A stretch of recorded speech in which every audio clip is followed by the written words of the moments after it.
জোস একটা table fan চলে আসছে আমাদের কাছে। দেখেন এটা কিন্তু মিস্ট মেকার আর হিউমিডিফায়ার যেটাই বলেন না কেন, এটার সাথে ফ্যান আছে 3 স্পিডের। এটা আপনাকে বাতাস দিবে 1 2, আর এটা হচ্ছে 3। সাথে এখানে কিন্তু লাইটেরও ব্যবস্থা আছে, আপনি চাইলে লাইট এটা পেছনে আর কি ভেতরে এই হিউমিডিফায়ারের মধ্যে লাইটটা চেঞ্জ হবে, টাইমার আপনারা সেট করতে পারবেন। তো এইটা কিন্তু অন্যান্য যে টেবিল ফ্যান আছে তার থেকে ঠান্ডা বাতাস আপনাকে দিবে, বাতাসের সাথে এই মিস্টটা মেকিং হবে, সো একটু ঠান্ডা বাতাস আপনারা পাবেন। মোটামুটি আমি এখন পাচ্ছি যে ঠান্ডা একটা বাতাস কিন্তু এটা আমাকে দিচ্ছে। এটাকে আপনি খুব ইজিলি খুলেও ফেলতে পারবেন, এছাড়া এভাবে আপনি মোটামুটি এটাকে রোটেট করতে পারবেন আপনার পছন্দ মতো।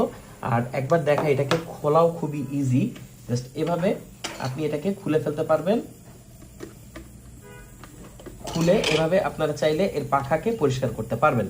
তো জোস একটা টেবিল ফ্যান বর্তমানে আমাদের কাছে পাচ্ছেন খুবই অল্প বাজেটে। এটার সাথে কিন্তু কোনো ব্যাটারি নেই, এটাকে ইউজ করার জন্য অ্যাডাপ্টার বা পাওয়ার ব্যাংকের দরকার পড়বে।